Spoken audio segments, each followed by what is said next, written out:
Vous ne devez donc pas craindre de ne pas faire assez. Vous ne faites pas assez. Et pas seulement ça, vous ne ferez jamais assez. Jésus a fait assez.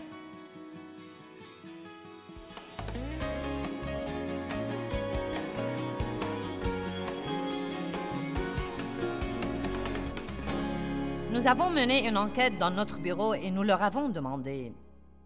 J'ai dit, je voudrais savoir les choses que les gens aimeraient qu'on leur enseigne. Donc j'ai dit, quelles sont les choses principales que vous aimeriez qu'on vous enseigne? Nous avons fait ça il y a des années. Et ce qui est très intéressant, non mais il y avait beaucoup de choses intéressantes, mais la seule chose qui a été la plus mentionnée était « Je veux savoir quand je fais assez ». Et j'ai trouvé que c'était vraiment intéressant. Quand est-ce que je prie assez? Quand est-ce que je lis assez de la Bible? Quand est-ce que je fais assez de bonnes œuvres? Quand est-ce que je fais assez? Je crains que je ne fasse pas assez. Quelqu'un éprouve ce sentiment et pense toujours, où avez-vous cette crainte vague? Où avez-vous ce petit diable assis sur vos épaules? Eh bien, que vas-tu faire? Que vas-tu faire? Que vas-tu faire? Que vas-tu faire? Que vas-tu faire? Que vas-tu faire? Et cela nous amène aux œuvres de la chair. Vous devez prier jusqu'à ce que vous finissiez. Ne priez pas d'après l'horloge. Ne laissez pas quelqu'un qui vient à votre église ou quelqu'un qui donne son témoignage à la télé comme quoi il prie 5 jours tous les matins et ensuite vous essayez de faire ça parce qu'il le fait. Vous serez ennuyé, malheureux et misérable. J'ai essayé ça une fois. J'ai annoncé à ma famille, je vais commencer à prier 4 heures tous les jours. Une personne qui intercède est venue à notre église et elle avait la puissance de Dieu sur elle. Et j'ai pensé, ouh, je veux être comme ça.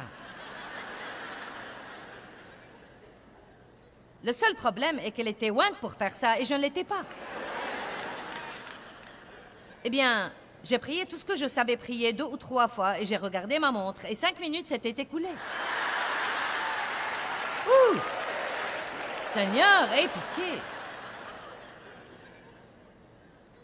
Je n'étais pas prêt de sortir de la chambre, donc j'ai fait un petit somme.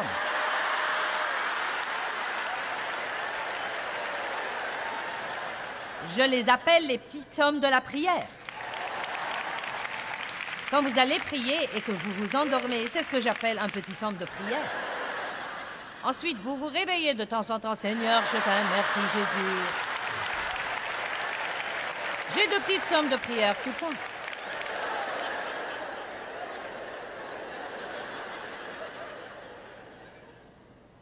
Et ensuite, j'ai écouté tout l'enseignement sur, vous savez, vous n'avez pas pu veiller 1 heure avec moi. Ainsi donc, tout le monde au monde entier essayait de prier 1 heure par jour.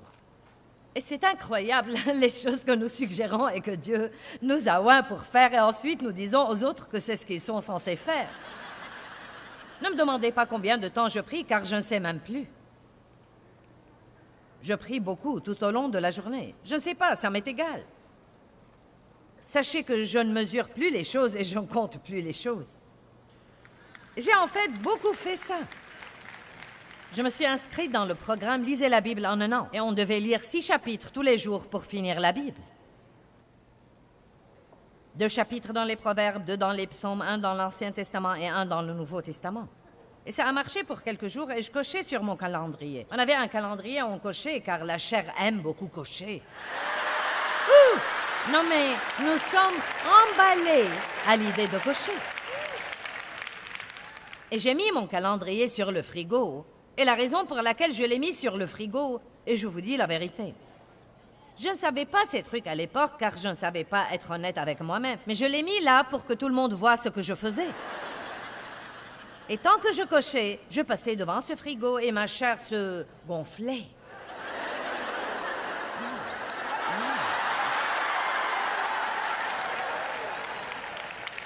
Non mais comment peut-on nous améliorer en priant 4 heures tous les jours et en lisant toute la Bible en 1 an? Ça a marché pour quelque temps quand j'ai commencé à avoir du retard et que j'avais environ 36 chapitres de retard et donc J'avais tous ces trous béants sur mon calendrier, et chaque fois que je passais devant ce calendrier stupide, il me condamnait.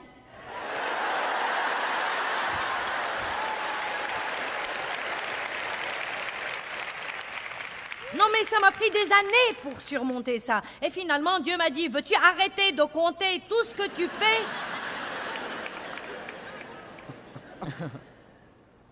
David a compté le peuple pour qu'il se sente bien et il a amené une malédiction dans le camp.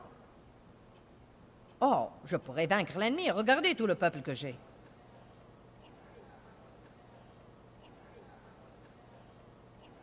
Vous ne devez donc pas craindre de ne pas faire assez. Vous ne faites pas assez. Et pas seulement ça, vous ne ferez jamais assez. Jésus a fait assez.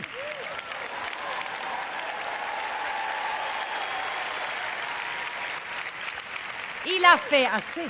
Donc nous faisons ce que l'Esprit nous mène à faire. Nous faisons ce que nous sommes moins pour faire et nous ne nous comparons pas aux autres personnes parce que Dieu oint les différentes personnes de différentes façons. Allez maintenant. Mon temps avec Dieu est mon temps de prière le matin et c'est comme un petit déjeuner spirituel. Et je ne sais pas vous l'expliquer, mais je peux savoir quand je suis rassasiée. Parfois, je dois manger pendant 2 heures, parfois 30 minutes, parfois 45. Mais je peux savoir quand je suis rassasiée. Et quand je me sens rassasiée, je me sens satisfaite, je me sens prête pour la journée. Mais je ne sors pas de ma maison avant d'avoir mon petit déjeuner spirituel parce que je sais que sans lui, je ne peux rien faire. J'ai des faiblesses, j'ai besoin de sa force. Je suis imparfaite, donc j'ai besoin que le parfait travaille par moi à tout moment. Je ne dois pas compter tout ce que je fais, je crois que ça offense Dieu en réalité.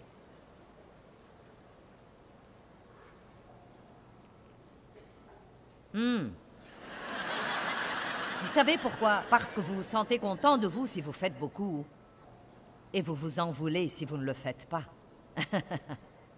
Je ne dis pas que c'est mauvais d'avoir des buts. Vous savez, si vous vous fixez un but, je prierai 30 minutes tous les jours, c'est très bien. Mais ne priez pas dans la chair. Ne vous asseyez pas là pour vous obliger à trouver quelque chose à dire quand vous avez dit le nécessaire. Si vous avez dit le nécessaire et que vous voulez faire 30 minutes, asseyez-vous là en présence de Dieu et dites: me voilà, Dieu, le plus grand gâchis qui soit, aide-moi. Allez, Dieu veut une communication honnête et non pas des absurdités religieuses. Jésus n'est pas mort pour que nous puissions tous avoir une religion. Il est mort pour que nous puissions avoir une relation intime, personnelle, amicale avec lui. Intimité. La vie est réelle, les problèmes sont réels. Amenez Jésus dans votre réalité, ne l'amenez pas seulement dans votre vie d'église. Alléluia. Eh bien, j'aime ça. Regardons Éphésiens 2, 8 et 9. C'est des versets que nous utilisons pour le salut, mais nous devons les appliquer à tous les aspects de notre vie. C'est par la grâce gratuite, la miséricorde imméritée de Dieu que vous êtes sauvés. Délivrés du jugement et devenus participants du salut de Christ par le moyen de votre foi.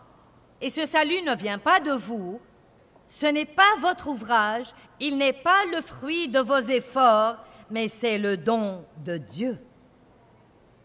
Ce n'est point par les œuvres, en satisfaisant aux exigences de la loi, afin que personne ne se glorifie. Ce n'est pas le résultat de ce que peut faire quelqu'un, afin que personne ne s'en vante ou prenne la gloire à lui. Nous devons vivre comme ça. Numéro 5, la crainte d'être exploité. Ouh! Je fais toujours un peu face à ça. Dieu nous dit d'être humble et doux, mais nous craignons que si nous prenons cette attitude, les gens vont nous marcher sur les pieds. Nous craignons qu'ils ne profitent de nous. 1 Pierre 5, 6 dit « Humiliez-vous donc sous la main puissante de Dieu afin qu'il vous élève au moment fixé. » L'humilité n'est pas une faiblesse, mais une force maîtrisée. J'avais toujours cette attitude. Vous n'allez pas me parler comme ça, vous n'allez pas me traiter comme ça. Je ne savais pas espérer en Dieu pour me rendre justice. Je voulais me rendre justice moi-même parce que j'ai été maltraitée dans ma vie et je me suis promise que personne n'allait jamais plus me bousculer. Quand vous faites ce genre de vœux intérieurs, vous aurez parfois des moments difficiles dans les relations. Faites attention à ce genre de pensée. J'ai peur des gens. On ne peut faire confiance à personne. Ce n'est pas du tout vrai. Mais je vais vous dire ceci. Vous ne devez pas craindre que les gens ne profitent de vous. Certains le feront. Vous ne devez pas craindre ça. Quelqu'un essaiera de temps en temps, mais Dieu vous rendra justice et il s'occupera de ceux qui essayent de profiter de vous. Dieu s'en occupera. Vous ne pouvez pas vous isoler et refuser d'avoir une liaison avec quelqu'un de peur qu'il ne vous fasse du mal. L'amour fait du mal. Vous ne pouvez pas aimer et ne jamais souffrir. Si vous vous ouvrez à l'amour, vous souffrirez, mais vous ferez souffrir aussi. Bonjour. Merci pour votre encouragement. 2 Timothée 4, 14. Je veux que vous remettiez les choses à Dieu ce soir. Juste, remettez-les à Dieu. Alexandre le forgeron m'a fait beaucoup de mal, dit l'apôtre Paul. Le Seigneur lui rendra selon ses œuvres. Mince, alors j'aime cette attitude. Mon sang, ce type a vraiment profité de moi et m'a maltraité. Vous savez, Dieu a parlé à mon mari il y a des années et lui a dit quelque chose qui nous a aidés dans beaucoup de situations. Il lui a dit, personne ne peut te voler si tu as ta confiance en moi. Car quoi qu'on prenne de toi, si tu es une personne d'intégrité, quoi qu'on prenne de toi, si je dois l'acheminer par 1000 personnes, je le leur enlèverai et je te le rendrai. Et donc, Dave et moi, ne nous fâchons même plus. Vous savez, si nous faisons faire une réparation et qu'ils ne font pas le travail comme il faut et qu'ils ne reviennent pas pour le réparer, non mais nous faisons notre possible pour essayer de les amener à prendre leurs responsabilités et le réparer. Mais s'ils refusent, nous disons, eh bien, nous n'allons pas nous fâcher. Remettons-le à Dieu. Ils ne peuvent pas nous voler. Nous nous fions à Dieu pour nous rendre justice. Je veux vous encourager à commencer à faire ça. Les gens ne peuvent pas vous voler si vous prenez cette attitude. Vous pouvez dire, Dieu, ils ne peuvent pas me voler parce que tu vas le leur enlever et me le rendre d'une façon ou d'une autre. Tu me rendras justice. Tu me le rendras. Sinon, vous serez fâchés tout le temps parce que les gens ne vous traitent pas comme il faut. Les gens ne vont pas toujours nous traiter comme il faut, surtout dans l'état des choses dans le monde aujourd'hui. Il y a en ce moment plus de gens qui ne tiennent pas parole que des gens qui tiennent. Et c'est difficile, et ça tient de la gageure. Et j'ai vu des gens faire des choses que je n'aurais jamais cru qu'ils les feraient. Et croyez-moi, ça m'a vraiment laissé comme... Et la première chose qui vous vient à l'esprit et à mon esprit aussi, c'est fini, je ne ferai plus confiance à personne désormais. Et la deuxième chose que je dis est, c'est faux, je ne vais pas faire ça. Je ne vais pas faire ça parce que ce n'est pas juste de généraliser. Il y a des gens honnêtes, il y a des gens formidables, des gens merveilleux qui tiennent vraiment parole et à qui l'on peut faire confiance. Ne laissez pas le diable vous mentir et vous faire craindre que tout le monde va profiter de vous.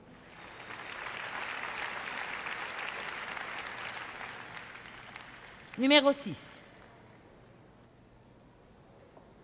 La crainte des relations.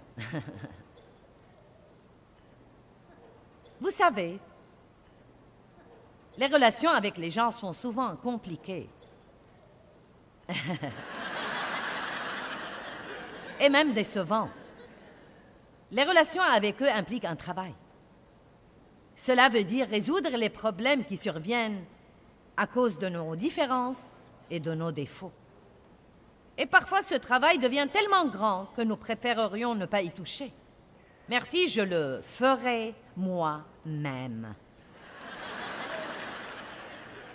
Cela veut dire l'affrontement, et nous préférerions ne pas affronter. Nous ne voulons pas affronter les problèmes. Nous n'aimons pas déléguer des choses aux autres personnes, donc nous nous tuons au travail et nous finissons par murmurer, ronchonner et nous plaindre parce que nous ne faisons que travailler tout le temps. Et nous ne déléguons rien aux autres parce que nous ne voulons pas avoir à supporter leurs faiblesses.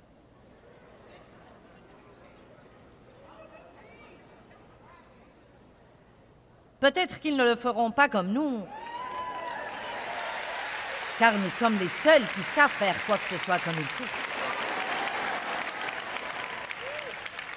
Eh bien, je vais vous dire quelque chose. J'ai failli mourir il y a environ 6 ans. De tout le travail que j'avais fait en essayant de bâtir ce ministère et de faire ce que je sentais que Dieu m'appelait à faire. Et c'était plus facile dans les années précédentes. Mais nous arrivons à un point de saturation. Et j'ai commencé à sentir que je ne pouvais plus faire ceci désormais. Non, mais je n'ai fait que travailler. Non, mais j'ai écrit 90 livres. Je n'ai pas fait ça à loisir. Amen. Et je ne le regrette pas. Je veux laisser au corps de Christ un héritage de 100 livres. C'est mon but. Je veux les lui laisser. Je veux que les gens lisent mes livres longtemps après que Jésus me prenne au ciel. Car la plupart des livres qui ont influé sur ma vie sont des livres qui ont été écrits au XVIe et XVIIe siècle. Donc, quand quelque chose est mis par écrit, il est là pour toujours. Évidemment, vous pouvez voir de la taille du ministère et des grandes choses que Dieu nous laisse faire, que ça a pris un travail fou. Et je me rappelle avoir dit à mon mari il y a quelques années, j'ai dit, tu sais quoi? Je ne vais plus travailler aussi dur désormais. Je ne peux plus le faire. Si nous devons réduire les effectifs de ce ministère et le rendre plus petit, je ne vais pas faire ça. Eh bien, à cette époque-là, notre Benjamin, qui a maintenant 31 ans, donc il avait environ 25 ans à l'époque, est revenu travailler pour nous. Il avait travaillé pour nous pour quelque temps et il a fait ensuite d'autres choses. Et ensuite, il est revenu travailler pour nous. Et j'ai commencé à me rendre compte que Dieu l'a mis là pour prendre beaucoup de responsabilités que je prenais. Notre aîné travaillait déjà pour nous et il s'occupait des missions mondiales. Mais beaucoup de trucs dont je m'occupais étaient des choses avec la télé et la radio. Non seulement je faisais tous ces trucs, mais encore je m'y investissais. Et donc, j'ai finalement compris que si jamais je voulais avoir le moindre repos ou la moindre joie ou la moindre paix, que je ne pouvais plus faire tout ça désormais. Je ne pouvais plus faire tout ça désormais. Et je suis sûre que certains ont dit ça. Eh bien, je ne peux plus faire tout ça désormais. Quelqu'un a dit ça? Je ne peux plus faire tout ça désormais. Eh bien, j'ai remis tout en ordre. Dave et moi ne travaillons presque plus dans la direction du bureau. Non, mais nous savons ce qui se passe. Nous participons quand il le faut. Nous contrôlons les choses. Mais je m'adonne maintenant à ce que je suis en fait appelée à faire. Je peux faire beaucoup d'autres choses, mais je ne suis pas appelée à faire ces choses. Et ce n'est pas parce qu'on sait faire quelque chose qu'on est censé le faire. Et écoutez-moi, ce n'est pas parce qu'on l'a fait pour un certain nombre d'années qu'on est censé toujours le faire. Il y a des saisons dans nos vies. Et on est censé remettre les choses à la génération d'après. Eh bien, tout ce qu'on fait n'est pas vraiment ce que je ferais moi-même. Je vois les pochettes de certains de nos albums CD parfois et je pense, eh bien, je n'aime pas ça. Mais vous savez quoi? Ce n'est pas assez important pour que je reprenne le travail. Et il y a des choses comme ça qui arrivent. Vous savez, ça et là. À dire vrai, je n'y prête même pas autant d'attention désormais parce que le résultat final est merveilleux. Dieu nous bénit, le ministère grandit, on aide les gens partout dans le monde et je ne dois pas tout aimer. Et vous de même, vous ne devez pas tout aimer.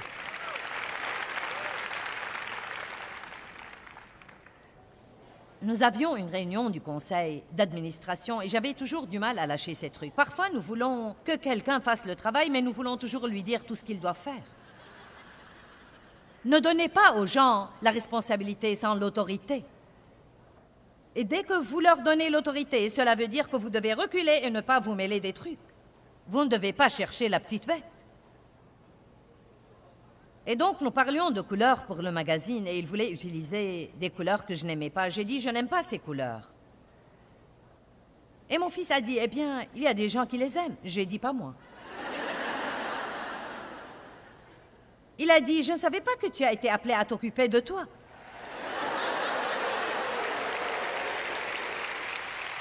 Wow!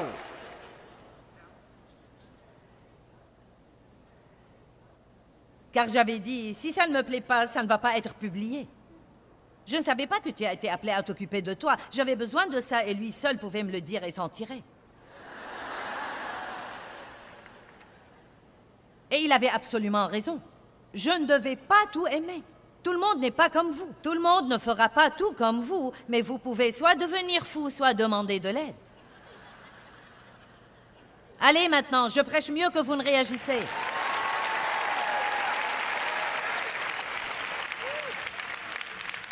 Regardons Exode 18 pour un instant. Je veux vous montrer quelque chose. Cela vous le fera comprendre. Le beau-père de Moïse vit tout ce que celui-ci faisait pour le peuple et il dit, « Que fais-tu là pour le peuple? Pourquoi sièges-tu seul? » C'est comme si je vous regardais et je vous disais, « Eh bien, pourquoi faites-vous tout vous-même? » Pourquoi siégez-vous seul? Mettons le verset sur l'écran.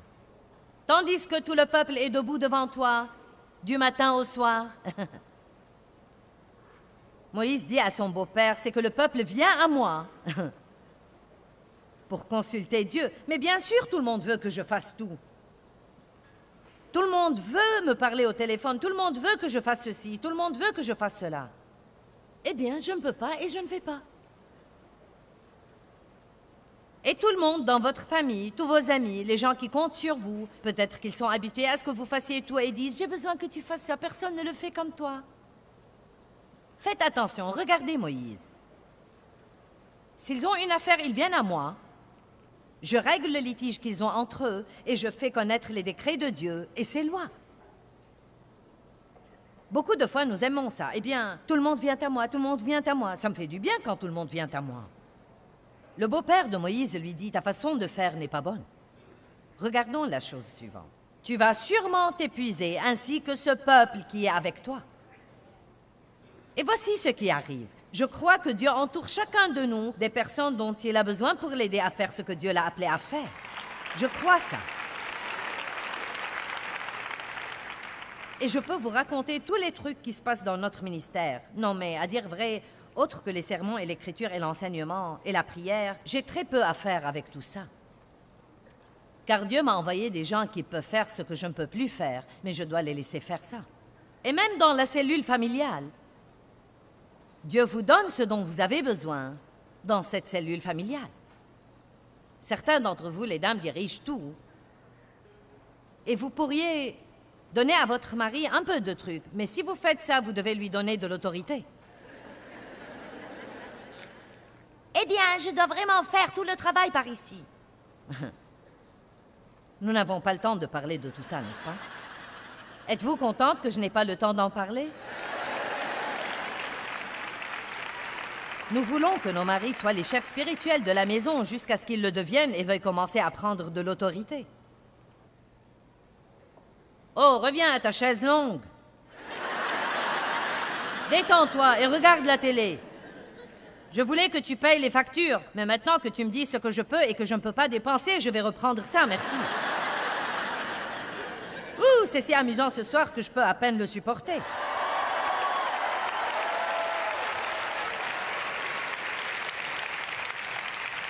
Amen. Vous avez des enfants qui peuvent faire des choses, mais peut-être qu'ils ne les feront pas comme vous. Oui. Le beau-père de Moïse a dit une chose sage. Vous allez vous épuiser et épuiser les autres aussi. Vous savez ce qui arrive aux gens quand Dieu met, disons, dans une église ou dans une société, quelqu'un qui est doué pour certaines choses et que personne ne se sert de lui?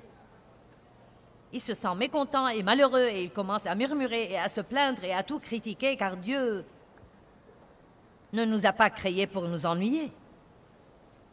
Il n'y a rien de pire que de rester là, à ne rien faire et d'avoir à regarder quelqu'un qui est loin d'être aussi bon que vous faire quelque chose qu'il ne vous laisse pas faire, de peur de lui voler la vedette ou de ne pas le faire exactement comme il le ferait.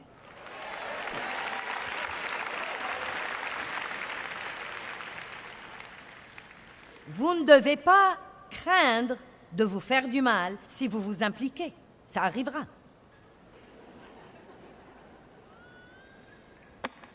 Vous n'avez pas beaucoup aimé ça. Mais vous survivrez. Et vous grandirez, et vous apprendrez, et vous vous rétablirez, et vous aurez de l'aide. Eh bien, la crainte ne doit absolument pas gouverner votre vie. Vous pensez y faire face, la vaincre et trouver la liberté en Christ pour faire ce que Dieu vous a appelé à faire. Vous pouvez faire les choses même si vous devez les faire en ayant peur.